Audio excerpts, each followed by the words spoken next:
Herkese salam, kanalıma hoş gelmişsiniz.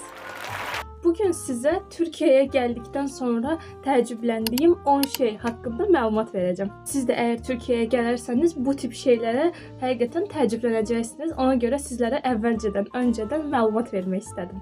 İlk önce bunu qeyd edim ki, kanalım yenidir. Böyük ihtimalda məni tanımırsınız. Ona göre de i butonundaki videoya keçərək mənimlə tanış ola bilərsiniz. Orada özüm haqqında məlumat vermişəm. Yine defterim elimdedir ve Türkiye'de geldikten sonra təəccübləndiğim 10 şeyi yazmışam. Tabii ki bu 10 ile bitmir. Belki de düşünsem 20 şey de olabilirdi. Ama videonun da çok uzun olmasını istemiyorum. Eğer isteseniz rəy bölməsində qeyd edin. Part 2 olarak da yine təəccübləndiğim diğer 10 şeyler de sizin için çəkə bilərəm. Girişi çok uzatmadan videoya keçə bilərik. Təəccübləndiğim ilk şey nedir? İlk başa bunu koymak istedim.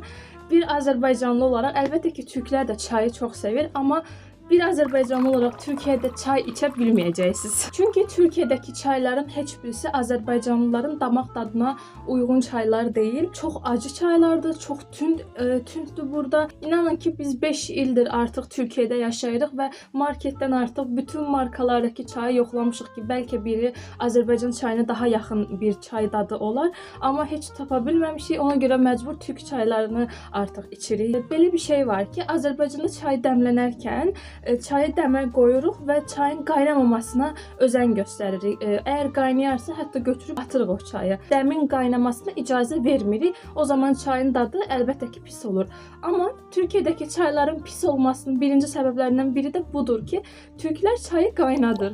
Resmen fokur fokur qaynadır çayları ve buna göre de çay acılaşır. Bunun haricinde de zaten biz özümüz qaynatmadan dəmləyirik ama yine de xeyri yoxdur, bu çay acıdır yani. Ona göre de çaylar həqiqətən burada biraz sıxıntıdır Azərbaycanlılara göre. Tabii ki öyrəşirik ama size de bunu deyə bilərdim ki, mümkündürsə Azərbaycandan çay gətirin. Biz də elə kimsə gələrsə Azərbaycanda mütləq ona ilk tapşırdığımız şeylerden biri de çay olur. Keçək ikinci təəccübləndiyim nüansa. Türkiye'deki toy ve məclislər. İnanabilirim. Türkiye'de bir neçə toyda, nişanda olmuşuq. Ümumiyyətlə 5 il ərzində mənim öz məclislərim də olub, məzuniyyət partilərim, məzuniyyət günlərim olub. Türkiye'de toylarda, məclislərdə yemək verilmir. Resmen o toy salonu, tamam okey toy salonlarıdır. Ama toy salonunda masalar var ve boş masalar. Yani bu benim için biraz çok qəribə bir şeydi ve düzgün qarşılamadığım bir şeydi bu. Yani maksimum stollarda görebileceğiniz bir kola, bir su ve balaca bulkalar, piçenyalar koyurlar. Çok az o da ortaya belə. Yani bunun haricinde hiçbir şey olmur. Toya sadece oynamağa ve altın falan taxmağa gedirlər bunlar. Toylara ve digər məclislərə. Bu həqiqətən mənim çox təəccübləndiyim bir şeydi və şəxsən çox da isti yanaşmadığım bir şeydi. Türkiye'de təəccübləndiyim üçüncü şeye keçərsək, bu əslində çox da təəccüb deyil. Türkiye seriallarından, filmlərindən zaten bunu bilirik. Türkiye'de evlərə ayaqqabı ilə girmirlər. Əlbəttə biz də ayaqqabı ilə girmirik, amma ayaqqabını tamamen blokda çıxardırlar. Məsələn biz bina evində yaşayırıq, bina evlərində. Tamamen blokda çıxardılar, orada da qalır və ya götürürlər əlləriyle içeride ayaqqabı şkafına qoya bilərlər və ya çöldə. Amma biz yenə giririk, öz adət-ənənəmizlə davam edirik, içeride girib soyunuruq və içeride şkafa qoyuruq. Amma burada onun güvəni də var, yəni heç kim ayaqqabını falan da uğurlamır. Rahatlıqla hər kəs ayaqqabısını çöldə çıxara bilər. Bir xanım olarak Türkiye'de en çok məni məyus edən, təəccübləndirən nüanslardan biri də Türkiye'deki gözəllik sahəsidir. Gözəllik sahəsi deyəndə nəyi nəzərdə tuturam? Saç baxımı olsun, dırnaq manikür pedikürü olsun, digər lazer işləmləri olsun, digər bütün gözəllik sahəsində burada güvenilir bir şey yoktur. Ben 5 ildir buradayım ve bir Azərbaycanlı xanım olarak misal üçün dırnaq düzəltdirməyi çox sevirəm. Azərbaycanda olarkən də hər zaman mən hər aylıq dırnaq elətdirirdim. Ama bura geldikten sonra bir neçə dəfə elətdirdim. Ümumiyyətlə burada çox bahadır. Yəni 50 manat falan olur da. Yəni ucuzun tapa bilməyiniz çox nadirdir və ucuz tapsaz da yaxşı eləmirlər. Amma bu o demək deyil ki, bahalıya getsəz bahalı yaxşı eləyir. İnanın ki, bahalı dırnaq ustaları belə qətiyyən yaxşı eləmirlər dırnaqlar. Yəni o sahədən heç kimə güvənmək olmur. Misal üçün Azərbaycanda dırnağı ucuz elətdirirsənsə, yenə də yaxşı alınır. Daha baha elətdirirsənsə, bilirsən ki, yəni %100 əmin olursan ki, içində bu həqiqətən də bahalı dırnaqdırsa, deməli həqiqətən də yaxşı nəticə ilə qarşılaşacağam. Amma burada elə deyil. Qiymət həqiqətən öz ağıllarından qoyurlar. Bəzi yerlərdə 200 manat, 300 manata qədər gedir çıxır. Hətta 10.000 TL, 10.000 TL 500 manat falan eləyir. Yəni çox bahadır. Burada dırnaq düzəltdirmək bir lüksdür. Bəlkə də sosial mediadan görmüsünüzdür ki, qadınlar ilk dəfə dırnaq düzəltdirməyə gedirəm falan eləyir. Yəni bunun üçün həqiqətən aylıq bir kənara müəyyən bir büdcə ayırmaq lazımdır ki, o büdcəyə də bəlkə də daha önəmli işləri həll edə bilərsən. Ona görə burada nəinki dırnaqdan, yəni lazer olaraq da, yəni bütün gözəllik sahəsində olan şeylər çox bahadır. Heç kimə də güvənmək olmur. Yəni hər yerdə gözəllik salonları falan açılır, amma heç güvənilir deyil, heç yaxşı olmur. Yəni burada biraz Türkiyəni pisləmiş kimi olur, amma həqiqətən bu mənim özümün də bir xanım olaraq çox Türklər demiş mağdur olduğum bir konudur 5 il ərzində. Hətta və hətta indi reklam kimi olacaq, amma hətta özümə lazer aparatı almışam artıq 5 ilin sonunda. Bunun xaricində baya böyük bir dırnaq köşəm var mənim o tərəfdə. Yəni protez dırnaq şeylərimi də, ləvazimatlarımı da özüm almışam. Protez dırnağımı özüm edirəm. Əgər biraz qabiliyyətiniz varsa, buradasınızsa sizə də özünüz eləməyi tövsiyə edirəm. Çünki bir dəfə dırnaq elətdirməyə getdiyiniz pulu verib, yəni bütün ləvazimatları alıb, artıq mən 2 ildir özümə dırnaq edirəm. Keçək 5-ci təəccübləndiyim nüansa. Burada hər məhəllənin öz bazarı olur. Bildiyimiz meyvələr, tərəvəzlər satılan bazar olur. Hər məhəllənin bir günü olur. Məsələn, bizim məhəlləmizdə 4-cü günlər, hər 4-cü gün müəyyən bir alan ayrılıb, hər 4-cü gün orada bazar açılır. Uzun bir bazar açılır. Bütün məhəlləli olaraq hər 4-cü gün o bazarı gözləyirik. Nəinki bizim məhəlləmizdə, yəni bütün məhəllələrdə olur. Yəni yolda getdiyiniz yerdə bir anda bir yerdə bir bazar görə bilərsiniz. Yəni maraqlı və qəşəng bir şey olduğunu düşünürəm əlbəttə ki bunu. 6-cı təəccübləndiyim nüans və sizin də bir çoxunuzun da şiddətlə təəccüblənəcəyinizi düşündüyüm nüans qadınların siqaret çəkməsidir. Bəlkə də qadınlar kişilərdən daha çox siqaret çəkir burada və burada çox normal baxılır.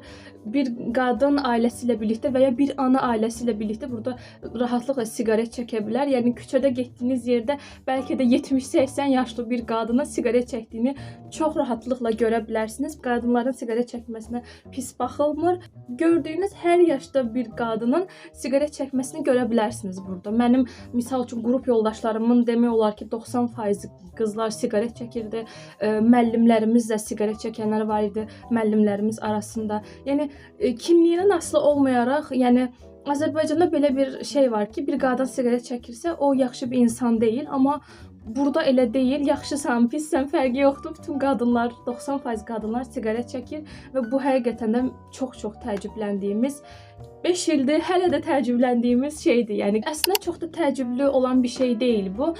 Burada poçt, kuryer sistemi, onlayn alış-veriş sistemi çox yaygındır. Yəni hər kəs hər şeyi onlayn alır. Hətta market alış-verişlərini də onlayn edə bilərsiniz. Çox qısa müddətdə gəlir. Məsələn, elə vaxt olur ki, bir geyimi Trendyoldan bir geyim sifariş verirəm. Bu gün sifariş verirəm, sabah səhər artıq qapımda olmuş olur. 1-3 gün içərisində bütün sifarişlər əlinizə ulaşmış olur. Yəni bu sistem həqiqətən çox rahat bir sistemdir. Məncə Azərbaycanda da bu sistem biraz gelişməlidir deyə düşünürəm. Bir digər nüanslardan biri də budur ki, burada gəldikdə məsələn marketlərdə biraz marketlər qəribədir burada. Nətər qəribədir? Məsəl üçün Azərbaycanda marketlərdə daha çox xidmət olunur müştərilərə, amma burada heç elə deyil. Misal üçün alış-veriş edirsiniz, artıq kassadasınız. Azərbaycanda kassada ayrıca bir işçi dayanır və sizin aldığınız məhsulları paketlərə o qoyur. Hətta kateqoriyalara belə ayırır. Amma burada heç elə deyil. Kloku verir sənin üstünə. Heç orada bir müəyyən bir alan da yoxdur ki, sən onu kloklayasan. Sən orada tez-tez onu kloklara yığmağa çalışırsan. Bir yandan sıra var, bir yandan artıq pulu ödəməlisən falan. Bu da çox qarışıqdır elə şeylər. Və bir digər maraqlı və təəccübləndiyim nüanslardan biri də Ramazan bayramıdır. Ümumiyyətlə bunu deyə bilərəm ki, Türkiyədə Ramazan bayramı sadəcə Ramazan bayramı təmtəraqlı bir şəkildə biz bizdə olan Novruz yeni il kimi keçirilir. Amma yeni il Novruz bayramı, burada Novruz bayramını tanımayanlar belə var. Yeni il isə zaten böyük ehtimal siz də bilirsiniz ki, yəni çox da təmtəraqlı keçirilmir. Burada Ramazan bayramı çox təmtəraqlı keçirilir. Orucluq müddətində 30 gün boyunca hər gecə saat 3-4 arası sahura davulcular qaldırılır. Bu çox qəşəng bir şeydir. Həqiqətən onu eşitmək falan gecə tamamilə sakitçilik olur deyə başlayırlar orada davul çalmağa falan. Çox maraqlıdır. Həqiqətən Türkiyənin dörd bir yanında bu sistem var. Və davulcular da məsəl üçün ayın axırında və ya həftənin sonunda 4 həftə boyunca çalırlar. Ya ayın sonunda ya da həftənin sonunda gəlirlər bir qapıları döyüb özlərinə şirinlik alırlar. Bu həqiqətən çox maraqlı bir şeydir. Ramazanda ən çox bəyəndiyim şeylərdən biridir və insanı həqiqətən də təşviq edici bir şeydir. Oruç tutmayan birisini də çox təşviq edən bir şeydir bu. Həqiqətən maraqlıdır yəni. Bu videoda danışacağım və təəccübləndiyim son şey isə budur. Türkiyədə olan maaş sistemi.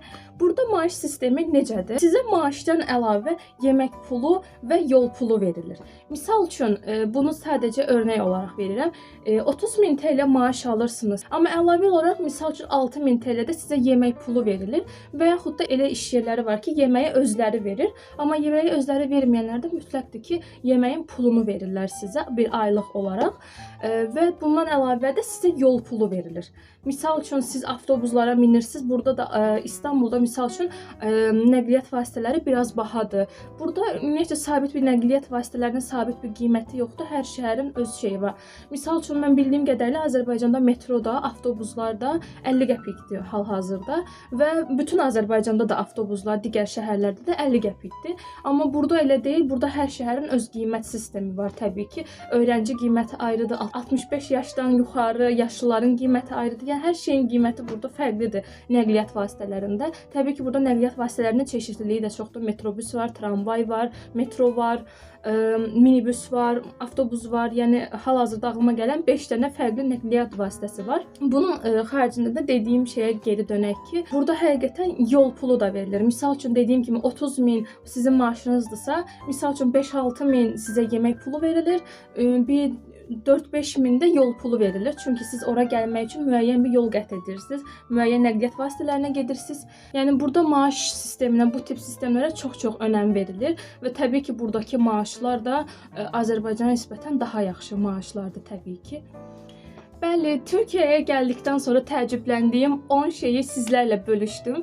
Əlbəttə ki, bu 10 deyil, bunu artırmaq olar, 20, 30 belə artırmaq olar. Yəni həqiqətən Azərbaycanla Türkiyə nə qədər bir-birlərinə qardaş ölkə, yaxın ölkə olsalar da, əlbəttə ki, ikisinin də ayrı-ayrı kültür, mədəniyyət fərqləri var, düşüncə tərzləri. Yəni bu fərqlər əlbəttə ki, hər ölkədə olur və bunu həqiqətən də artırmaq olar. Bu videoda da sizinlə təəccübləndiyim 10 şey haqqında danışdım. Əgər videonun davamını istəyirsinizsə, part 2-sini istəyirsinizsə yorumlara yaza bilərsiniz. Mən biraz fikirləşib taparam. Tapılmayacaq bir şey deyil. Bəli, bugünlük bu qədər. Yenə də dediyim kimi, yeni açılmış bir kanal üçün dəstəyiniz çox önəmlidir. Videonu bəyənməyi, kanalıma abunə olmağı, bildirimləri açmağı, əgər suallarınız, şəhərləriniz varsa şəhər bölməsinə yazmağı unutmayın. Bugünlük də bu qədər. Hələlik.